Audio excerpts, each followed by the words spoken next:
হাই নমস্কাৰ বন্ধুসকল স্বাগতম জনাইছোঁ মিষ্টাৰ অসম ইউটিউব চেনেলত বন্ধুসকল এটা বহুতেই ভাল খবৰ হয় অসমত এটা নতুনকৈ চাকৰি পদ ওলাইছে যিসকল অসমৰ নিবনুৱা বন্ধু বান্ধৱীসকল আছে বা আমাৰ যিসকল ছাত্ৰ ছাত্ৰী এবাৰ হায়াৰ ছেকেণ্ডাৰী পৰীক্ষা দিছে তো সেইসকলৰ বাবে এই ভিডিঅ'টো মোষ্ট ইম্পৰ্টেণ্ট হয় কিয়নো অসমত মণ্ডল অফিচ বা চাৰ্কল অফিচত 552টা পোষ্ট আহিছে বা চাকৰি ওলাইছে য'ত আপোনালোকৰ শিক্ষাগত অৰ্হতা মাত্ৰ হায়াৰ ছেকেণ্ডাৰী পাছ হ'ব লাগে কাৰণে মিনিমাম কোৱালিফিকেশ্যন যোনটো সেইটো হায়াৰ ছেকেণ্ডাৰীৰ পৰা ষ্টাৰ্ট হৈছে তো হায়াৰ ছেকেণ্ডাৰী যদি পাছ কৰিছে তাৰ পৰা আপোনালোকে এই চাকৰিটো লাভ কৰিব পাৰিব কিন্তু ইয়াতে আন কিছুমান শিক্ষাগত অৰ্হতা বা এলিজিবিলিটি ক্ৰাইটেৰিয়া আছে যিসমূহ আপোনালোকক আগন্তুক ভিডিঅ'টোত কৈ আছোঁ তো ভিডিঅ'টো আপোনালোকৰ বাবে বহুত ইম্পৰ্টেণ্ট হয় ইয়াতে আপোনালোকৰ দৰমহাটো বহুত হয় 14000 পৰা 70000 লৈকে আপোনালোকে স্যালাৰি পাব লগতে আপোনালোকে 6200 টকা আপোনালোকৰ গ্ৰেড পে হিচাপেও পাই যাব তো বহুত এটা ভাল সোণালী সুযোগ আপোনালোকৰ বাবে বিশেষকৈ অসমৰ যিসকল নিবনুৱা বন্ধু বান্ধৱীসকল আছে সেইসকলেতো এইটো মিছ নকৰিব একদম ইজি প্ৰচেছ আপোনালোকৰ যিটো সিলেকশ্যন প্ৰচেছ হওক বা আপোনালোকৰ যিটো আবেদন প্ৰক্ৰিয়া সকলোখিনি একদম তথ্য আপোনালোকক জনাই আছোঁ বা সিলেবাস কি সকলোখিনি কৈ আছোঁ এক্সাম কেনেকুৱা ধৰণৰ এটো জেড আপোনালোকক কৈ আছোঁ ভিডিঅ'টোত তো ভিডিঅ'টো আপোনালোকে প্ৰথম পৰা শেষলৈকে চাব তো আহক আমি মেইন ভিডিঅ'টোলৈ আগবাঢ়ো কিন্তু তাৰ আগতে যদি আমাৰ এই ভিডিঅ'টো এতিয়ালৈকে লাইক কৰা নাই প্লিজ লাইক কৰি দিব আৰু আমাৰ মিষ্টাৰ অসম ইউটিউব চেনেলত যদি এতিয়ালৈকে ছাবস্ক্ৰাইব কৰা নাই প্লিজ ছাবস্ক্ৰাইব কৰিব কিয়নো আমি অনলাইন ছাবস্ক্ৰাইবাৰ হ'বৰেই হ'ল প্লিজ অতি সোনকালে যাতে আমাৰ হৈ যায় ছাবস্ক্ৰাইব কৰি দিব ইয়াৰ কাৰণে কোনো ধৰণৰ পইচা দিব নালাগে জাষ্ট প্লিজ ফ্ৰীতে ছাবস্ক্ৰাইব কৰি দিব তো আহক আমি মেইন ভিডিঅ'টোলৈ আগবাঢ়ো তো বন্ধুসকল আপোনালোকে নিশ্চয় চাই আছে আমাৰ স্ক্ৰীনত এটা এডভাৰটাইজমেণ্ট যোনটো সেইটো ওলাইছোঁ ইয়াতে আপোনালোকে নিশ্চয় চাব পাৰিব নেম অফ দ্য পোষ্ট বুলি দিয়া আছে আৰু নেম অফ দ্য পোষ্টত আপোনালোকে চাব লেণ্ড ৰেকৰ্ড এছিষ্টেণ্ট অৰ্থাৎ LRA অলৰেডি আপোনালোকক কৈ দিছিলোঁ LRA বুলি এই পোষ্টটোৰ নাম তো ইয়াতে ডেট অফ ছাবমিশ্যন বুলি দিয়া আছে online application form 11 AM of 15 March 2026 to 5 PM 30 April 2026 অৰ্থাৎ 15 তাৰিখ মাৰ্চ মাহৰ চলিত মাহৰ 15 তাৰিখৰ পৰা অলৰেডি আবেদন আৰম্ভ হৈছে আৰু আগন্তুক 30 তাৰিখলৈকে আপোনালোকে 30 মানে এপ্ৰিলৰ 30 তাৰিখলৈকে আপোনালোকে আবেদন কৰিব পাৰিব লগতে ইয়াতে আপোনালোকৰ total number of post already কৈ দিছিলোঁ 552টা আৰু স্যালাৰিটো কৈ দিছিলোঁ 14000 পৰা 70000 লগতে grade pay 6200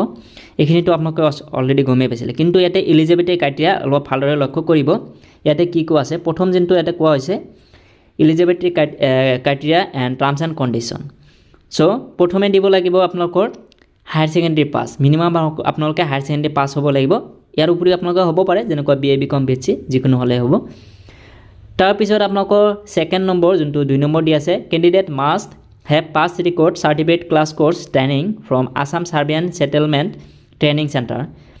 Dakshingaon Guwahati 40 as per advertisement RCC training examination issued by the office of the director of land records Assam তো ইয়াতে কোৱা হৈছে আপোনালোকে অকল হায়াৰ ছেকেণ্ডাৰী পাছ কৰিলে নহ'ব ইয়াতে আপোনালোকৰ এটা চাৰ্টিফিকেট লাগিব যিটো হ'ল আপোনালোকৰ Assam survey and settlement training centre Dakshingaon য'ত সেই ইনষ্টিটিউটৰ পৰা এটা আপোনালোকৰ 6 মাহীয়া আপোনালোকৰ এটা ট্ৰেইনিং লোৱা হয় আৰু সেই ট্ৰেইনিংটো আপোনালোকে কৰিব লাগিব তাৰ পৰা আপোনালোকে চাৰ্টিফিকেট ল'ব লাগিব সেই চাৰ্টিফিকেট থাকিলেহে আপোনালোকে এটা আবেদন কৰিব পাৰিব তো যদি কোনোবাই চাৰ্টিফিকেটটো অৰ্জন কৰিছে মানে হেৰি কৰিছে ইনষ্টিটিউটৰ পৰা ট্ৰেইনিং লৈছে তেতিয়াহ'লে আপোনালোকে এইটো আবেদন কৰিব পাৰিব ইয়াৰ লগতে আপোনালোকে এটা কোৱা আছে 6 মান্থৰ এটা কম্পিউটাৰ চাৰ্টিফিকেট লাগিব মিনিমাম আৰু আপোনালোকে যিটো কম্পিউটাৰৰ টাইপিং স্পীড সেইটো আপোনালোকৰ এছামিজ আৰু বেংগলী এই দুটাত আপোনালোকৰ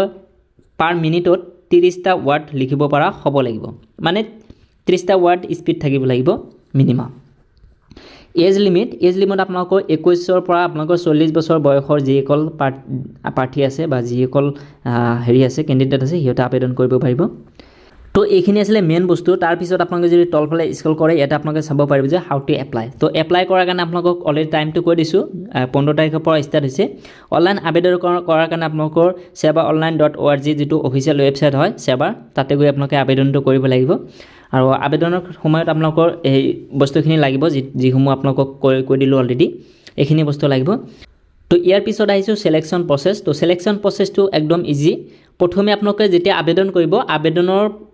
পিছত আপোনালোকৰ গোটেইখিনি মানে এটা শৰ্টলিষ্ট কৰিব সিহঁতে যে কোনসকল কেণ্ডিডেট এটা আবেদনৰ বাবে এলিজিবল মানে প্ৰপাৰ যদি আপোনালোকে গোটেইখিনি বস্তু দি আবেদন কৰিছে তেতিয়াহ'লে আপোনালোকৰ নামটো এটা আহি যাব তো আবেদন কৰাৰ পিছত যেতিয়া শৰ্টলিষ্ট হ'ব শৰ্টলিষ্টত আপোনালোকৰ কম্পিটিটিভ এক্সাম দিবৰ কাৰণে এটা লিষ্ট আহিব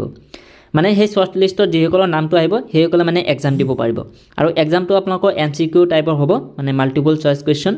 আৰু তাতে যদি আপোনালোকে পাছ কৰাৰ পিছত আপোনালোকৰ কম্পিউটাৰ এটা টেষ্ট হ'ব মানে কম্পিউটাৰ অলৰেডি মই কৈ দিছিলোঁ যে কম্পিউটাৰৰ যিটো স্কিল টেষ্ট য'ত আপোনালোকৰ এছামিছ আৰু বেংগলী ইয়াতে আপোনালোকৰ মিনিমাম 30টা ৱাৰ্ড লিখিব পৰা হ'ব লাগিব পাৰ মিনিটত তো এইখিনি পাছ কৰাৰ পিছত আপোনালোকৰ মানে ফাইনেল ভেৰিফিকেশ্যন হ'ব য'ত আপোনালোকৰ ডকুমেণ্টসমূহ চালে আপোনালোকৰ হৈ যাব সো তাৰপিছত আহিলে চিলেবাছ ফৰ কম্পিটিটিভ এক্সাম এই আপোনালোকৰ যোনটো এক্সাম দিব এই এক্সামত আপোনালোকৰ চিলেবাছটো কেনেকুৱা তো ইয়াতে আপোনালোকে চাব যে ৰিটেন এক্সামত আপোনালোকৰ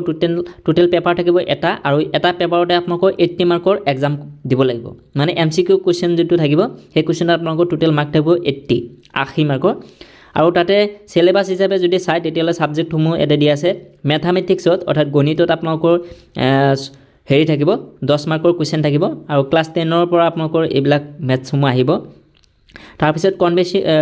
কনভেনশনাল সাৰ্ভে হিচাপে আপোনালোকৰ এতে 50 মাৰ্কৰ থাকিব মানে এইটো সাবজেক্টত তাৰ পিছত মডাৰ্ন সাৰ্ভে এই সাবজেক্টত আপোনালোকৰ টোটেল 20 মাৰ্কৰ থাকিব এই টোটেল আপোনালোকৰ 80 হল আপোনালোকৰ MCQ কুৱেশ্যন ইয়াতে আৰু এটা বস্তু আছে নেগেটিভ মাৰ্ক থাকিব আপোনালোকৰ 0.25 অৰ্থাৎ আপোনালোকৰ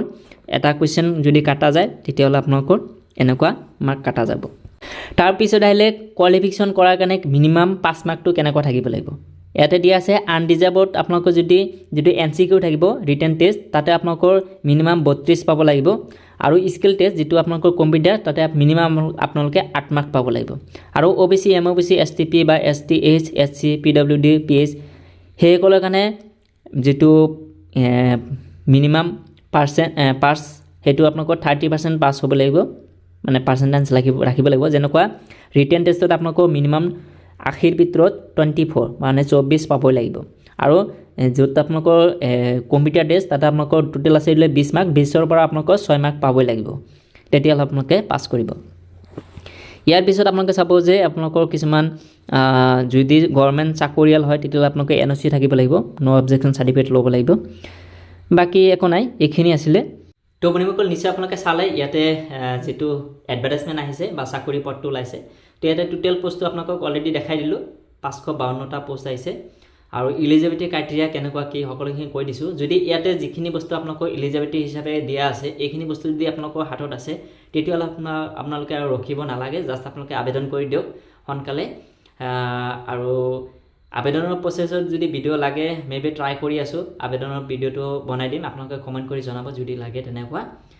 আৰু এই আসলে ভিডিওটো যে ভিডিওটো লাইক কৰিব